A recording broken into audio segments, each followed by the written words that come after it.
Morning, Amanda. Are you so excited? I am so excited. I have been waiting on this episode for a hot second. Potentially like 20 something years. Good. I'm glad you're excited. So, for our listeners, we are going to be talking about Judy Blume's Are You There, God? It's Me, Margaret. I don't know if you can see that because I'm trying to block myself, but um, it is a story that's been around a lot longer than I realized. Did you know this was written in the 70s? Hmm. I didn't realize that. I don't know why, but I didn't realize it was written in the 70s. So this story's been around a while, and I vaguely remember it. Like I remember reading it at some point in my early adolescence. And but really all I remembered from it was the girl got her period after some of her friends, and one of her friends lied about getting her period, and she didn't really get it. But then she got it when she was with her friend. And that was all I really remembered. So when I picked up the book, I was thinking about reading it with my daughters because they're getting really close to puberty age. And I thought it would be something fun to kind of like prepare them for it and for us to have something to talk about and open up doors for communication. And Amanda was like, "You probably want to pre-read that." I was like, "Okay, good call." And thus our podcast was born. I pre-read it and I want to talk about it. So there was obviously a lot of things that I forgot about the story. Um, Playboy magazines, and the bottle, the honestly, the whole religion debate. I'd forgotten completely about the fact that she was trying to figure out what religion she wanted to be. Um, and that her parents basically both left their respective religions and were trying to just be neutral. Um, Amanda, this read through as an adult, did anything surprise you? Was there anything you had forgotten? Well, I don't think anything really surprised me. I don't think I remember actually that one of the friends had lied. Mm-hmm. I think I forgot about that. Like, as I was listening to it again, there was like, this doesn't feel right. Something about this is different. But like, y'all, this book, it, I can remember I was 9 years old and a friend of mine rented it from the library at our school. It was an accelerated reader book back when they still had colors. And she rented it and was like, "This book is great. Do you want to borrow it?" And I was like, "Sure." And then the electricity went off that night. It was like a weekend. And it was a Friday night when she gave it to me. And the electricity went out. And I sat up all night long and read that book in one sitting. Wow. 9 years old. And then I loved it. I absolutely fell in love with it. And then I gave it back to her. She tested on it and returned the book. Well, then a few months later, when I finally got up to that color to read, I checked the book out and I reread it. So I'm now 10, but I've read this book twice in the fourth grade. Mm-hmm. And again, loved this book. It was so great. And it was very fitting for me because I guess I was 10 and 11, not 9 and 10. But like, it was very fitting because I was going through that. Mm-hmm. Some of my friends were getting their periods, and I'm like, but I want to. Why Mm-hmm. can't I? Mm-hmm. And then I got to read it like I had got my period like that spring. So that I think it was in March-ish. But I had already read the book twice, and I felt like I knew everything there was to know about it. Oh yeah, you were prepared, right? And also in the winter, I started doing exercises that I Uh-huh. felt were very much needed. Uh-huh. Because I was completely flat chested and I was wondering, like, when did my boobs get here? Mhm. And so I decided to do we must increase our Just increase bust nipple. every single knot for months. Mhm. And then December-ish, November, December-ish of that year, I started wearing a training bra. Uh, by the spring, I was in a B cup. And then I get into 5th grade and I can reread this book because I'm tested back in the same color for accelerated reader. And I was like, well, I have to read that one again. It's Mhm. my favorite. Mhm. And at that point, I was in a C cup. I'm in the 5th grade and 11 years old. So I fully blame So you're Judy like the Bloom. poor girl. What was her name? Mm, the girl Yeah, who super developed. What is her name? I don't remember. I honestly don't remember anyone's name but Margaret. Never have. I should have wrote their names down because I really just remember Margaret's name too. Um, but there's a girl in her class, and she's in 5th grade, right? Mhm, Like that's the grade that they this book follows her through. It's 5th grade, so she's like 11 going on 12, somewhere in there. Like that's the grade mhm. that's around her. And there's a girl in there who is super big for her age, and she's super developed, and she already has like probably I'm guessing a C cup by the way they describe her. But people make up stories about her just because she's different from everybody else, which is totally awful, and I hate that for her. But yeah, just what I thought of was I was like, you were her, Yeah, and, like, reading it as an adult, I was like, "Oh, baby. right? Oh."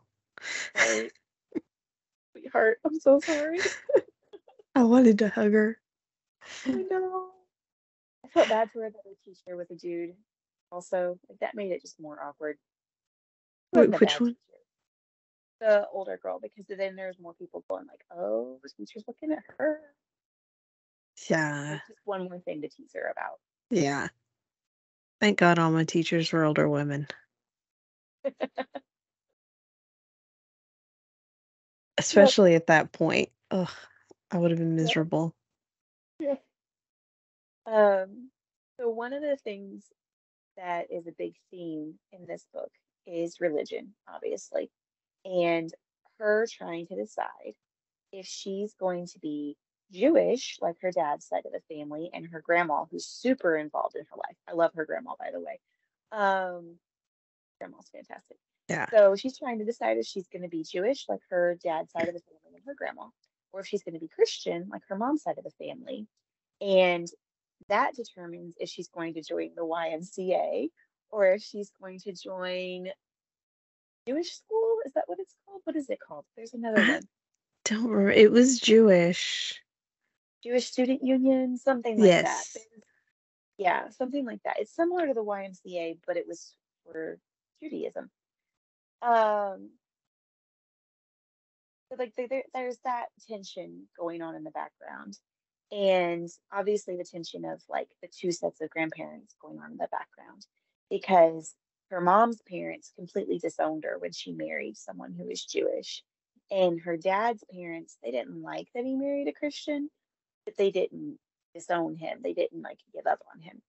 Um, but one of my favorite lines in the book is when she's trying out different churches and she's trying out different places, trying to see where does she fit and where does she find God. And she says, I'll be listening for you, God, or I'll be looking for you, God, when I'm going there. And like my heart, y'all, I was just, it's just, there's so many bits of this book that were so beautifully pure and innocent. Mhm. And this the way that she talks to God about everything and isn't ashamed about it or embarrassed to talk to him about stuff.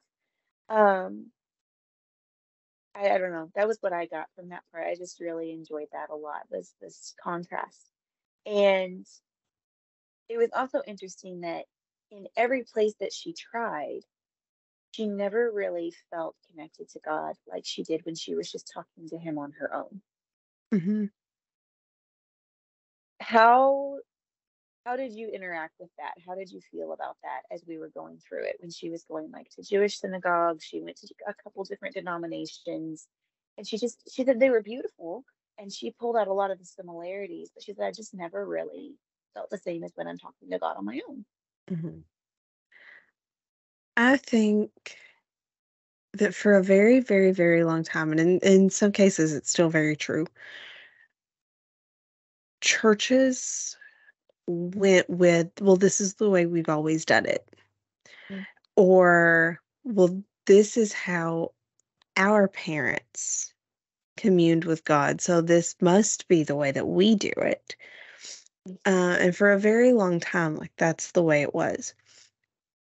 And I can see how for a young kid trying to figure it out, that can be confusing and boring, mm, especially, like, if you don't have an adult there to kind of, "Well, this is why I believe what I believe." mm. Or this is why we do this in service. Mhm, Like going into, for example, like Chris grew up Catholic, and there are some really beautiful symbolisms in a Catholic service. mhm, But because he grew up that way, they just became very normal. And then some of them weren't explained well to him. And so it didn't mean anything to him like it did to somebody who knew what was going on and what they meant. Um, but yeah, I agree with you. There wasn't someone there like coaching Margaret on this is why we do this. and okay, Sorry. focusing, you're good. My mind went to, like, 4 different places in 1 second. Um, when I read this book, I had just finished a book. I don't even remember now what it was. I had just read a book, and it was finished up. And so I still have a lot to do because I read this the day that I was canning. I read that one, I download this, and I was like, "Are you kidding me? 3 hours? Yeah, so short. How is this book 3 hours?" Like, I remember reading it in a night, but, like, I pulled an all-nighter that night, so Mm-hmm. it made sense. But, like, "Oh, I read it in 3 hours."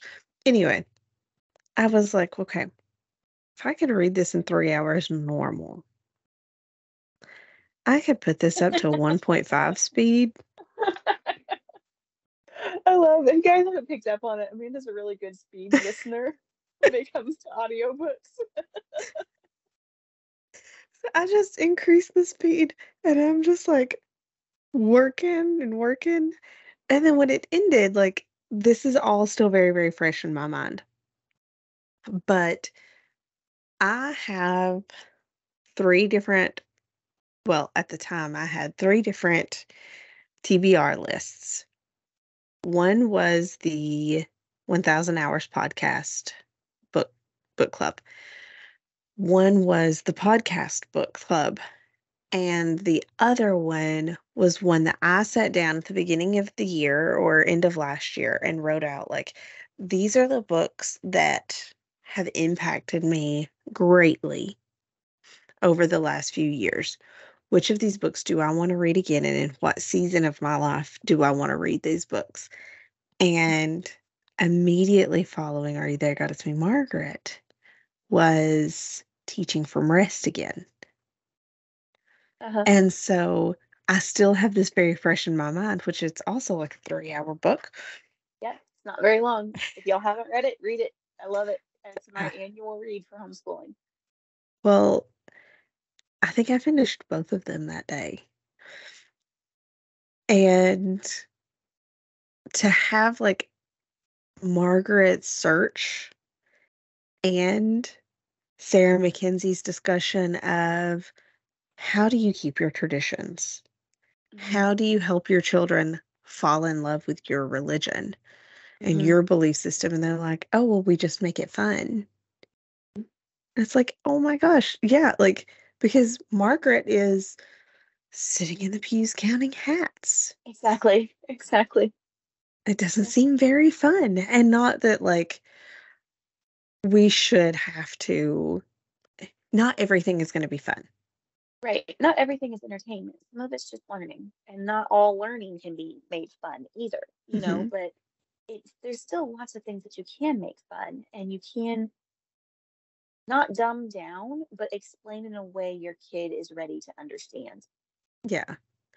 But I agree, like, her realization of, "You know what? Like, where I meet God is alone in a space where I'm comfortable, just talking to him in a relational way," I thought was so beautiful. And speaking of relationals, like, relationships with God, um, I saw a preacher post this week, and it's Hmm. kind of like I've had to think about it all week long. Yeah. There was a meme making fun of somebody saying, "It's not religion, it's relationship." And he was like, "Actually, by definition, it is religion. Right. But also, if there was a relationship, relationships are a lot of give and take. What are you giving?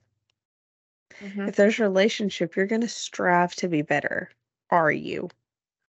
If Hmm. there's relationship, it's not going to be just one-sided. You're going to give something up. You're going to try hard. You're going to do what this person has asked you to do as often as you can possibly do it." Well, you're gonna want to please each other. Mhm. Like that's you want to bring joy to each other. Mhm. And, like, I've thought about that a lot this week. Like, okay, if this is a relationship, if this is like, God is someone that I can sit down and talk to and tell my problems to and trust that he can take care of me, what am I also doing? And yeah, like, I don't have anything else to go with that or to another way to relate that back to the book, but, like, her relationship with God is so beautiful and so pure and so different, and, Mhm. like, that just made me also think of that. Yeah. Yeah. I think one of the things that made me sad about her relationship with God was because she hasn't had anybody teach her about grace. You do see some of that transactional interaction going on with her and Mhm, God. Her going, I'll be really good, God, I promise. Please just give me my period. Please just let me grow. Don't you think it's time let it grow yet? I've done all these things. I've been really good. Don't you think it's time? And part of that is you want to please God. You want to make God happy. You want to do what he says. But I want to tell little Margaret, you don't have to always be good in order for God to like you and for him to be happy with you. mhm, Like that's that's the message that I'm still learning in my 30s is I don't have to be good all the time in order for God to want to be around me. You know what I mean? mhm, Um, yeah, that was a big one for me, like watching her interact between God and the church or the churches that she attended. So, on the heels of that, you think Margaret's parents did her a favor or a disservice by not helping her choose and learn about a religion? I think a little bit of both.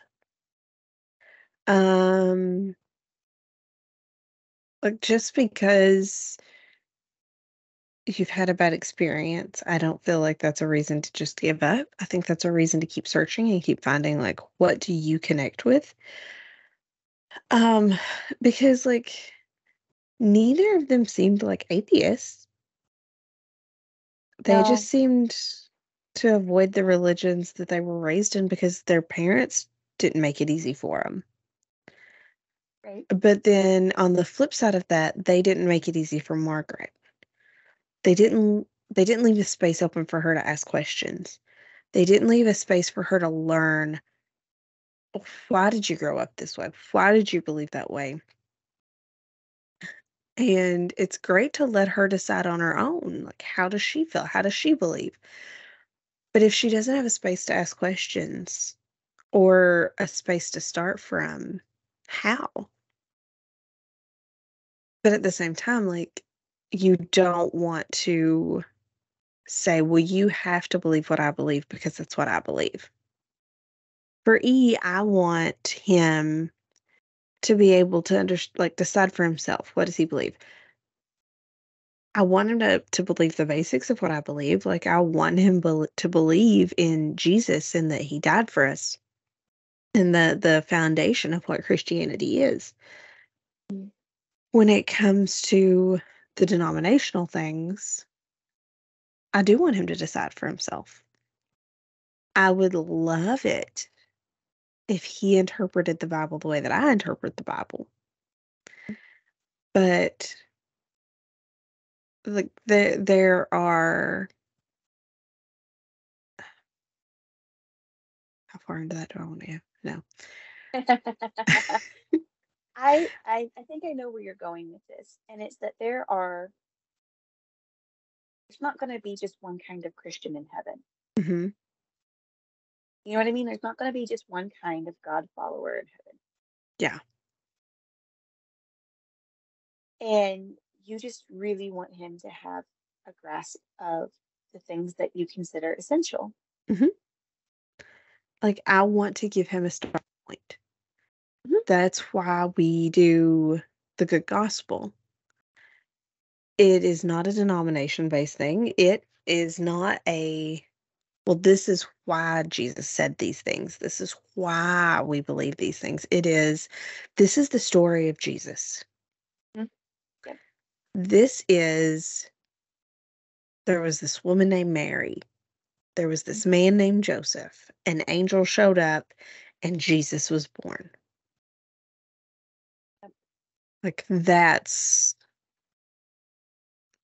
what I love about this. It gives him a place to start Mhm. and not just, well, I don't want to force anything on you, so you're going to have to figure it all out on your own. And also, like, you can't come to me because it's such a touchy subject. Like, we can't discuss this. That part, like, as reading it as an adult, as a kid, I was like, man, how great would that be if Yeah. I got to decide if I Uh-huh. went to church on Sunday morning and Sunday night and Wednesday night and Thursday night. Uh-huh. Yep. But at the same time, it's like reading it as a parent now, it's like, oh, but you didn't give her a safe space in religion at all, in any of them. Well, and not only did they not give her a safe space, they pushed back on her hard. Mhm. They didn't want her to go to synagogue with her grandma. They were really questioning her going to like a Christmas Eve service with one of her friends. Um, and then they just kind of they didn't give her a space to process. In her terms, they interrogated her when she got home. Like, well, what did you think? You know, and what did you experience? And it wasn't, like you said, it wasn't a safe space in any way for her to process what she did experience. Um, yeah. Yeah. It's hard for me because for me and you both, like our religion is such a huge part of who we are. Mhm. And it's always been a huge part of who I am. And it's always been part of my identity. It's been part of the community that I grow up in. And my heart hurt for Margaret in some of this book because that's part of what she was looking for is what community do I get to invest myself into? Because Mhm. she saw these two communities and she wanted to be a part of something. We all have that draw to be part of something, but she didn't know which one she was going to fit into. Yeah, I heard it too, Margaret. I heard it too. There's coyotes outside my window right now. It's dark enough outside and I can hear them outside. Oof. Glad I'm inside. Yes.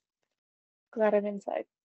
So, on the heels of that, um, a lot of this book is Margaret trying to figure out her identity.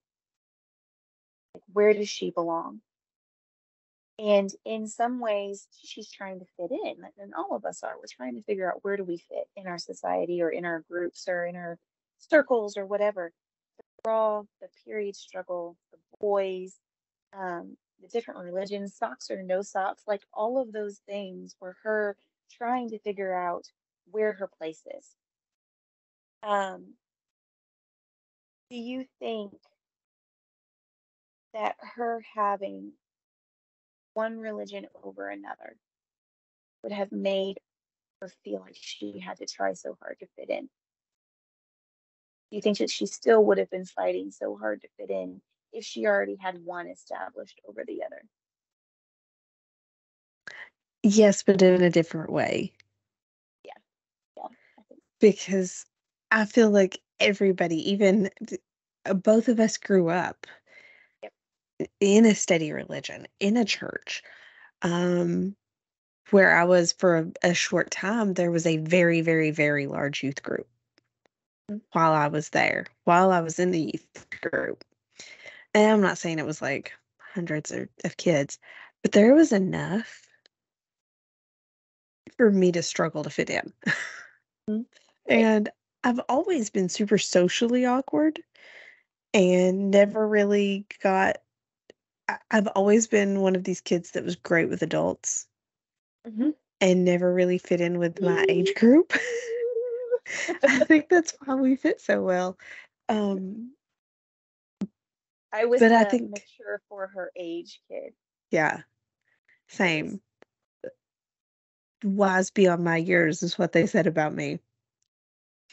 Like I was put in I church like that leadership better. at 15, Hmm. and like that was a struggle because then there was one point where I'm 11 years old teaching a 16, 17-year-old in Sunday school.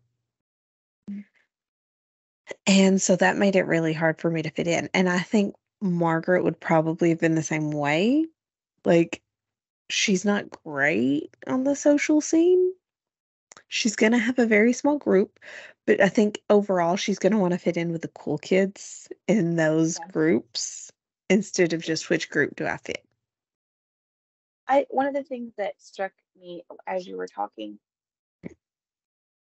part of Margaret's social awkwardness in my mind wasn't really her being socially awkward. It was just her being age appropriate Hmm. because she's acting and thinking like an 11 or 12-year-old. Whereas the friend that she makes, I can't remember what her name is, she's acting and thinking like a teenager. Hmm. You know what I mean? And so I feel like Margaret would have been just as happy to be playing in the sprinkler while her friend really wanted to be analyzing the boys. Hmm. So, in a way, yes, Margaret was a little bit awkward, but I think it's more just because, in my mind, after seeing my kids now and how hard I work to protect them from certain things, I'm like, no, I think that Margaret just had a more preserved childhood and was still in her childhood while the other kids were trying to escape their childhood. Like they were trying to move on to the next thing.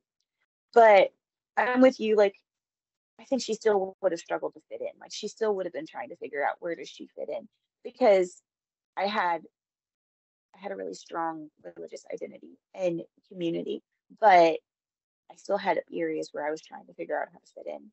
And I think we Hmm. still deal with that as adults. Like, who are my Yeah. people? Who are my tribe? And are they going to stick around? Hmm. And can I actually be myself around them? Because myself seems kind of weird compared to the rest of society. Like, especially in my boat, like over here, butter and cheese and bread and random stuff. Homeschooling the kids. Like, are there people out there like me? And can I find community? So yeah, I think it would have eliminated some of her more basic questions. Like it would have given her like a certain set of identity that she wouldn't have been looking for at the same time as all of these other identities. But she still would have had to deal with all of these other identity issues. Hmm. So yeah. Um, Number 5 on my list. There's so many things we could talk about with this book. Like Oh, there's yeah. just so many ways we could take this.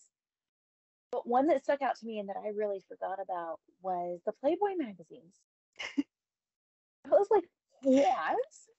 There's Playboy magazines in this book? What is happening here? Um, but this was another part where I was just like, oh, honey, don't, don't do that to yourself.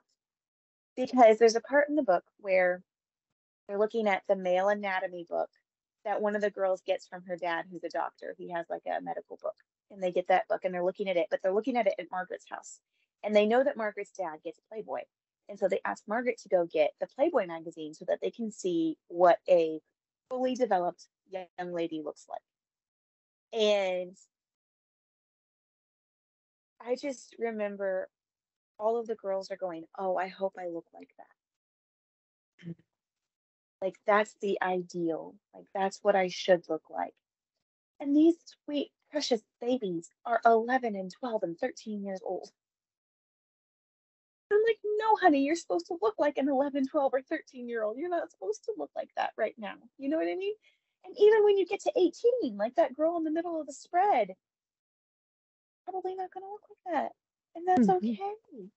Um, and so in my mind, I just was going like, how ridiculous is it for these sweet girls to be comparing themselves to this, even at that time, super, I don't know, rare, false standard? But then I'd like gut checked myself and I was like, well, you do that, Diana. Mhm. You compare yourself to people like that. And yeah, I don't know how to unpack this, but that was just something that was frustrating for me because I was like, well, if it's ridiculous for them to compare themselves to that, then it's definitely ridiculous for me to compare myself to that because my body's not 18 anymore. My body's had 3 children and nursed every single one of them. And why would I compare myself to that standard? You babe, my hubby just brought me some tea. Why would I be comparing myself to that standard when I know it's ridiculous for them to be comparing themselves to that Mhm. standard? And I'm so happy because I feel like we are growing, our kids are growing up in a society that doesn't have such a narrow view of beauty as when I was growing up. In general, like I see models for like Dove who have all different body types. Mhm. That didn't happen when I was growing up. I see models for what's the other company? Oh, there's Dove, and then there's one that's like an underwear company. Nope, don't got it. Oh, it's a really common one too, and I can't remember what it is. Anyway, there's a few companies now where we've got different body types, and they're Mhm. beautiful, and they're normalized, I guess, is the way to put it. Like it's normal to have gray hair, to have a belly, to have not so perky boobs anymore, to have wrinkles, to have freckles. Do you know how long it was before I saw a model with freckles? Like, I think it's only been in the last 7 years that I saw a model with freckles. Mhm. They don't exist. They didn't exist when I was growing up. So I don't know where I was going with this, you guys. It was just something that I wanted to unpack with Amanda while we were talking about like there's these standards that we hold ourselves to. And sometimes it's not even something that someone told us we should look like. Her Mhm. mom never told her, you should look like that Playboy model. None of these other girls' moms, as far as we know, told them, you're going to grow up and look like that Playboy model. Nobody ever told me explicitly, you should look like a Playboy model. But that's the message that I got from advertisements, from what I was told was beautiful, from the people who I saw get compliments. Um, so just I guess where I'm going is I appreciate that our ideas of beauty are changing Yes. and diversifying, and that my girls get to see a very diverse definition of beauty, whereas I got a very narrow definition of beauty when I was a kid. Yeah. I got a notification yesterday that Pinterest was gonna start doing more inclusive body types, and I'm just like, "Yeah, thanks," because as I'm over here searching for, like, the plus size stuff, why should I have to type that in? Hmm. I should just be able to say, like, "Hey, fall clothing," or something like that, or "How do All you wear a style. cardigan?" Hmm. I shouldn't have to include. And skin tone. Hmm. Yeah. I can search hairstyles and have to pick which skin tone. Why? Like, it shouldn't matter what my skin looks like or what my body looks like. Just show me a hairstyle and Right. let me decide that for myself, what would look good for me. Yeah. Um, but yeah, I agree. Like, nobody ever told me this is what you have to look like or this is what you should look like. But the But message is still loud and clear. yes. Um,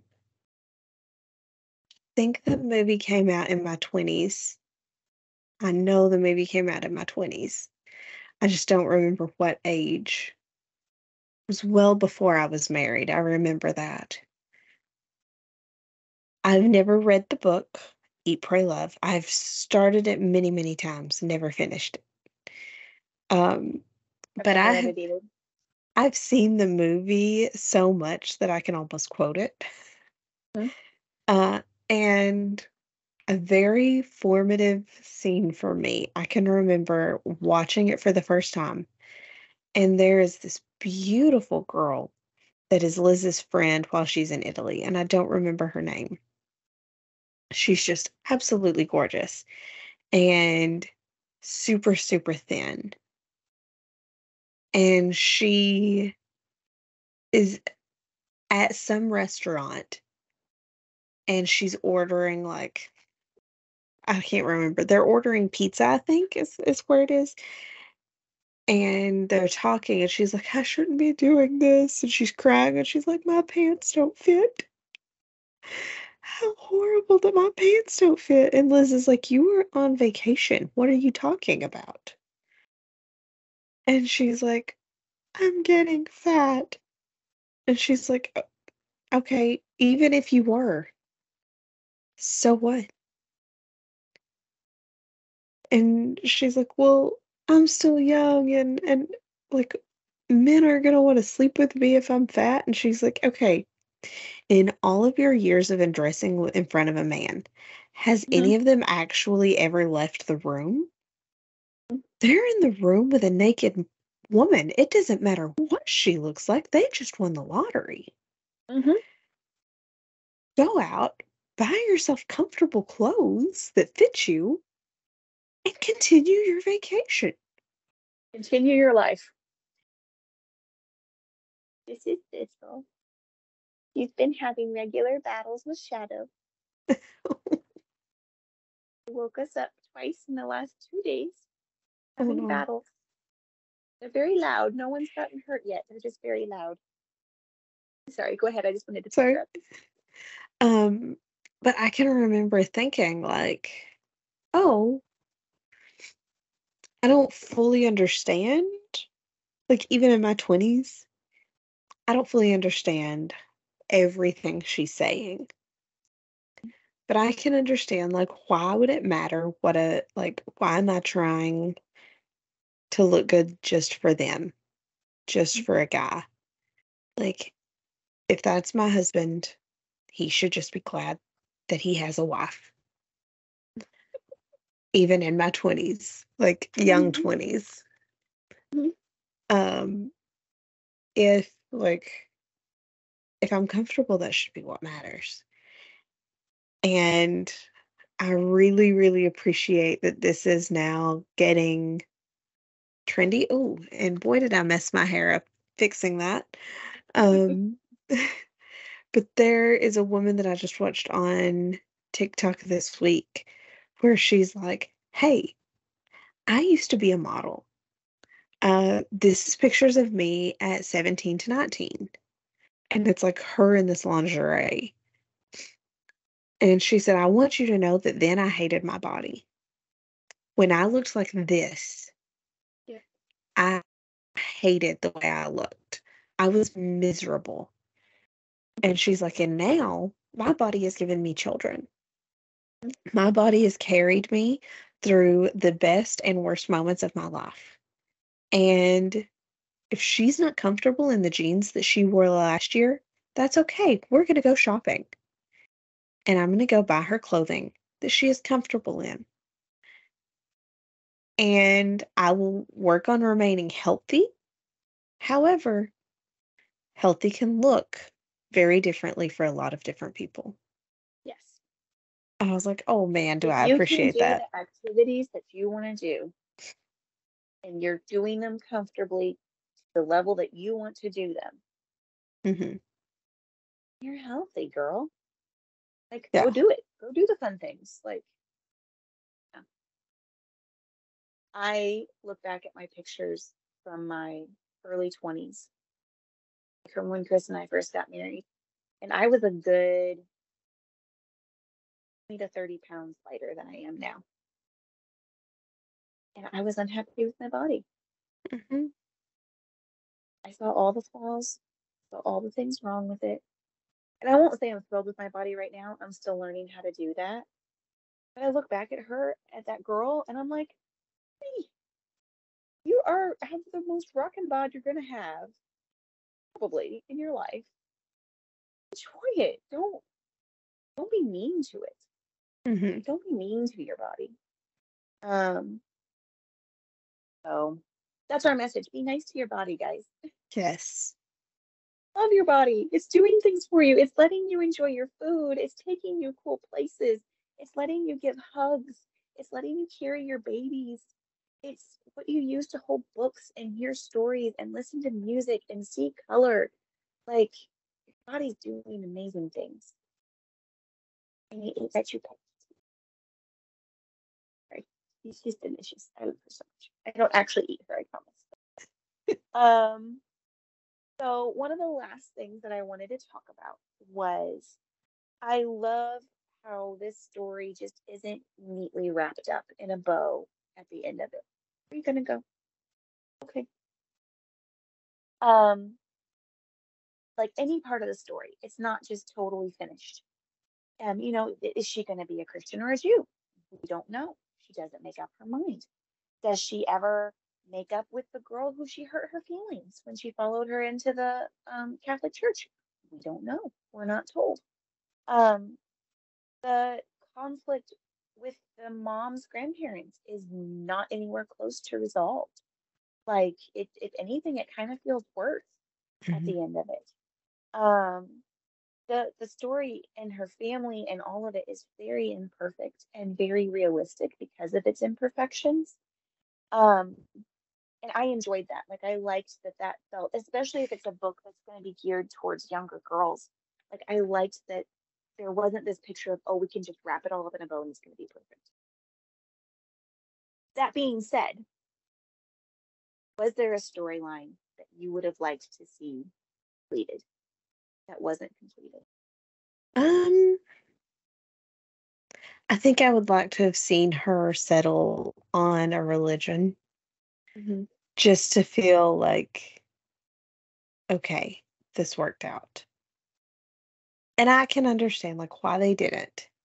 Because Hmm. either way they went, they're 50% of the people probably are gonna be like, "Oh, why would she do that? That's wrong. She made the wrong choice." But, um, I would have liked to have seen that either way. Hmm. Um, I think as a kid in my head, because she connected so well with Catholicism, I made her Catholic. You said this is what she decided on. Yeah, and then at reading it as an adult, I was like, "Oh, I decided that for her. She didn't decide that." But yeah, that would have been and al like, also, as an adult, it would have been nice to see that the parents came around. Yeah. Like, how miserable and hateful do you have to be Mm. to decide you don't wanna see your child or grandchild because they don't agree on every single thing with you?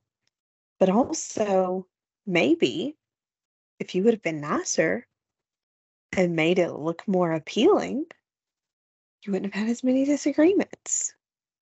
Yep. Yeah, that was really sad when the mom's parents come.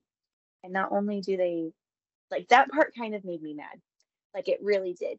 Because I was like, okay, there needs to be some boundaries here because we already made plans for our life. Margaret's already made a plan Mhm, to go to Florida with her grandmother, and it's a big deal to be able to do that. Her grandmother's already spent money on this. If y'all want to see us, you're going to have to come at a different time. mhm.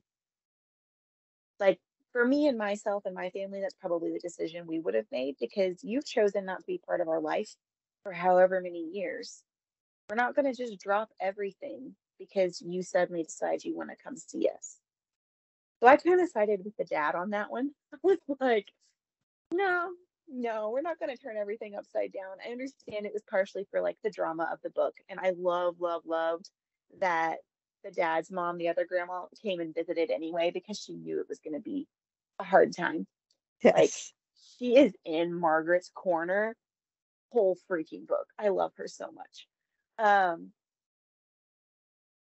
it would have been nice to see that happen. I think for me, I was really happy because she got so upset with God too when all of that fell out.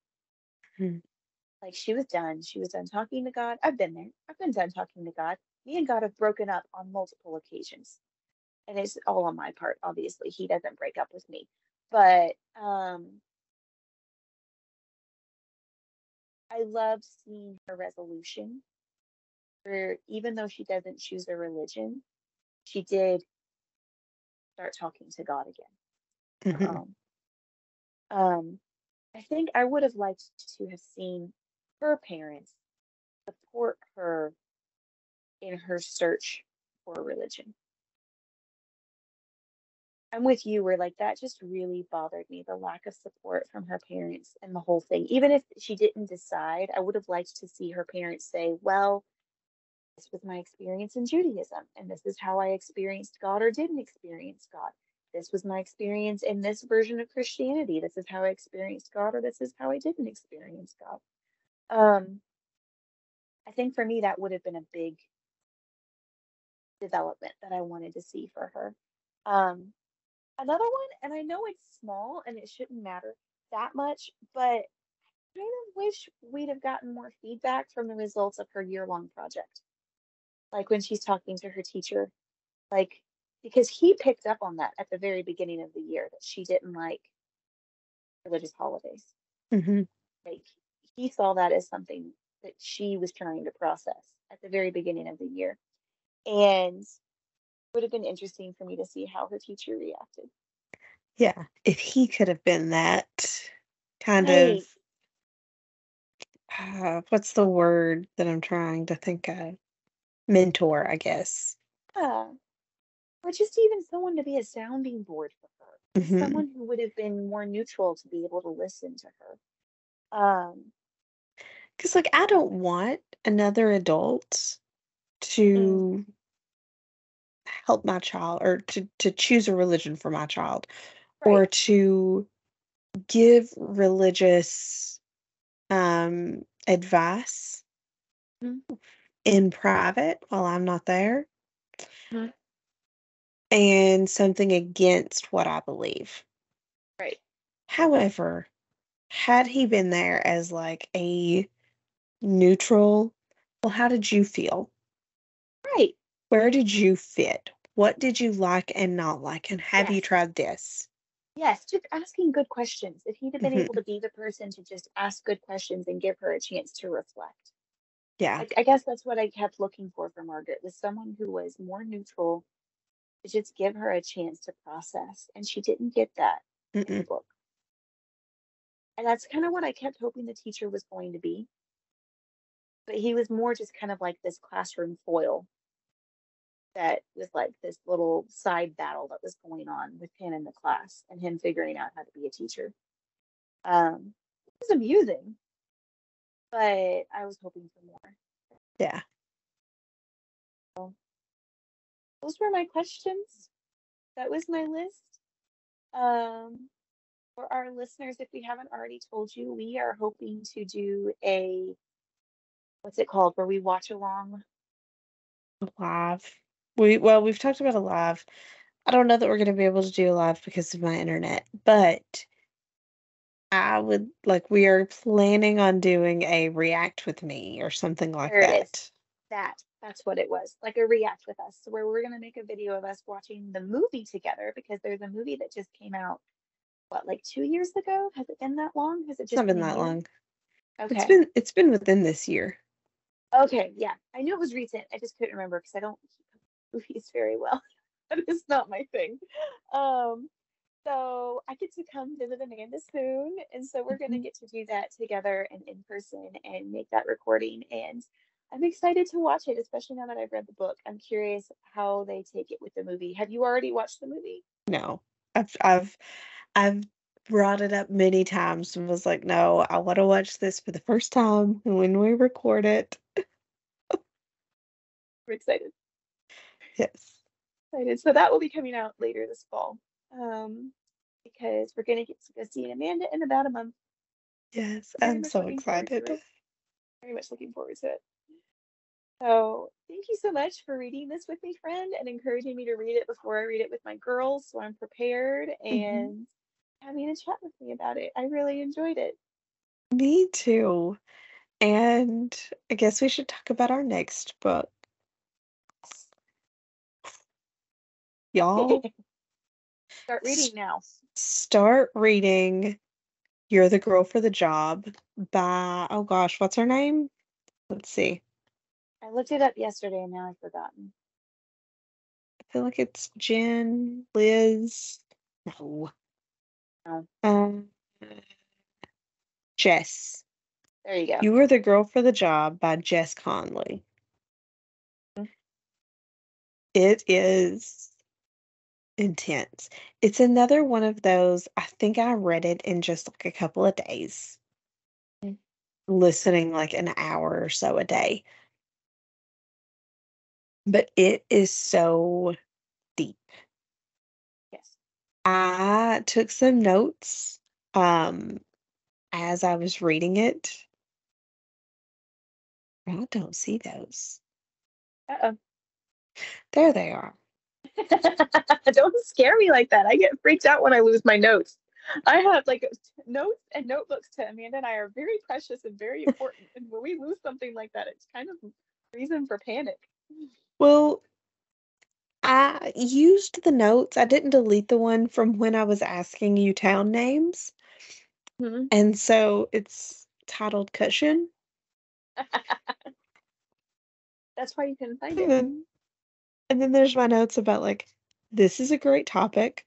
I either want to discuss this or I'm going to need to breathe on this for a hot minute. So Yeah. to explain like what this book is, I don't even know where to begin. Um, She covers so much ground. I haven't even yeah. finished it yet, and she covers so much ground. She, in the very beginning, talks a lot about church and what church is and what church should be, and Hmm. how so many people are finding church outside of church. Like they're getting Yes. their needs met outside of church. And that one I've had to sit on that one quite a bit, um, with our own stuff that's been going on. But then she also goes into like, I really feel like she's found the balance between, um, who's the girl? Wash your face. Jen.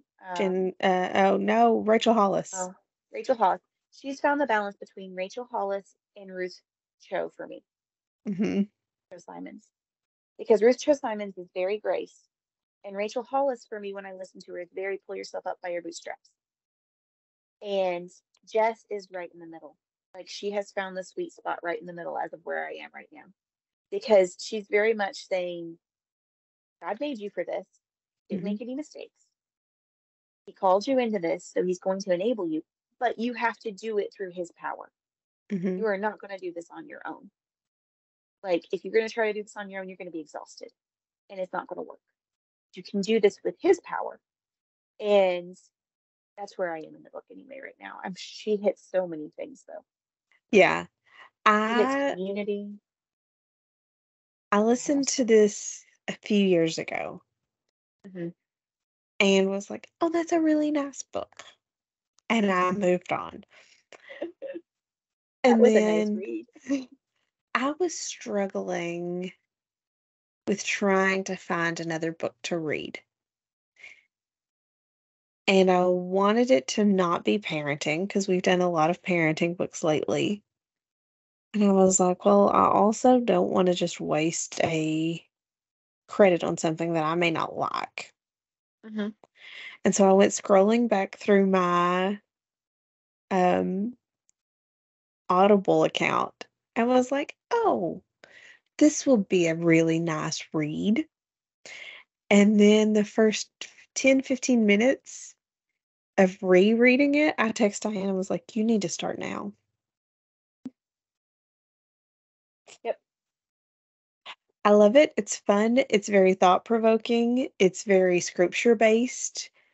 Mhm. Um, I hadn't thought about it being like a mix of Ruth Cho Simon and Rachel Hollis, but yeah, that's who Just Conley is. I'm Yes. interested in some of her other stuff, but we will read that one here in the next few weeks. Yep. And it's taking me, like you talked about notes. I started to take notes and then I was like, I can't. There's too much to write down. So I'm gonna be not flying by the seat of my pants because I'm reading the book, but still I'm not gonna have a lot prepared. I feel like for this one, I'm gonna be leaning heavily on you for questions because there's Fine. just so much to unpack in this book. Yeah. I'm trying to look at my notes right now to see like where was I going to go with questions.